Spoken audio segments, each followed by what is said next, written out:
in medical school, I don't think there was a pandemic chapter where they said, okay, pandemic comes, this is what you do.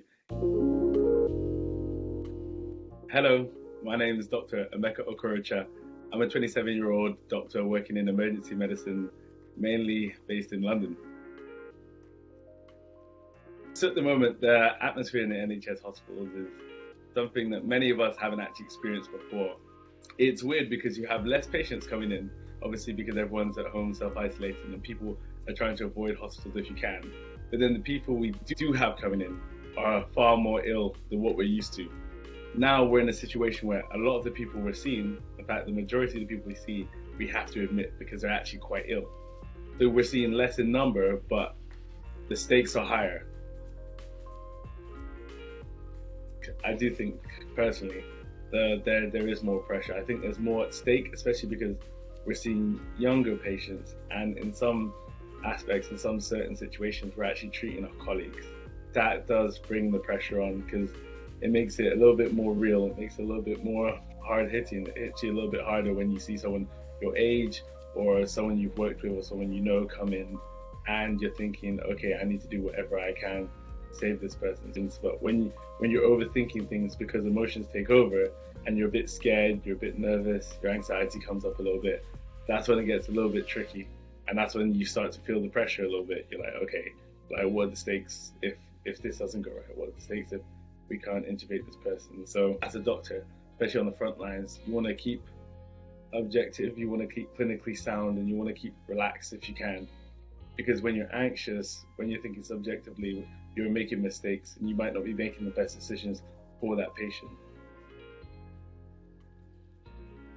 That's a tough one because like I said, we in some cases and situations are treating colleagues and people who worked at the hospital and we're investigating them as well.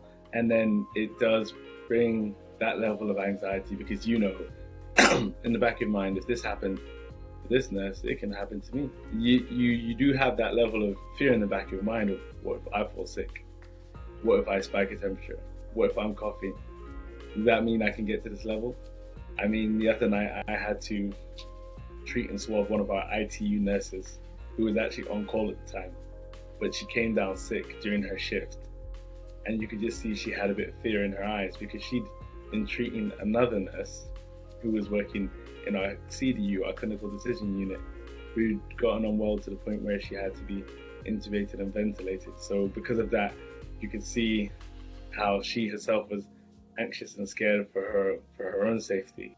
I think in terms of me, I can't say what wouldn't happen. I'd like to think even if I contracted the virus, I would be okay. Like many people of my age group and my demographic, but with the way this virus is working, things we're seeing more and more, you never really know. So I think everyone is doing everything we can to make sure that we're social distancing from each other and that we're taking the right precautions when we're seeing patients. That means hand washing, alcohol gel, correct equipment, trying to avoid coughing, sneezing, aerosols if we can. So there's not really much more we can do than that, but pray and hope. But that's another thing that I think people are overlooking. We're focusing a lot on the physical stuff that we're doing and the hand washing and the social distancing and the keeping clean and the hygiene, which is really, really very important. But we need to remember we're treating the whole aspect of all our patients, mental health included. So that's one thing I want you to keep in mind. And if you have someone that you know who suffers with any mental health issues, try and give them a call and see how they're doing. Because it's important that they know that they have people out there, even if they can't see them or touch them at the moment. That's a very good question. I think that it kind of evens itself out. If you have quite a simple patient who comes in with what we call like a simple presentation that's easily amendable in A&E, and you're able to treat and send home with some sort of follow-up plan within 30 to 45 minutes. Whereas if you're having a more acutely unwell patient, this patient's coming in and you might be spending an hour and a half with that patient until they are stable, until all the investigations are back. And then obviously you need to be around the patient until the patient's transferred to another unit.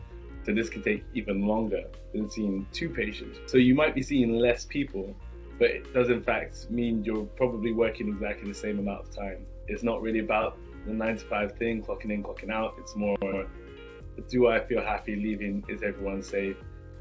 Are all my colleagues coping? That sort of thing.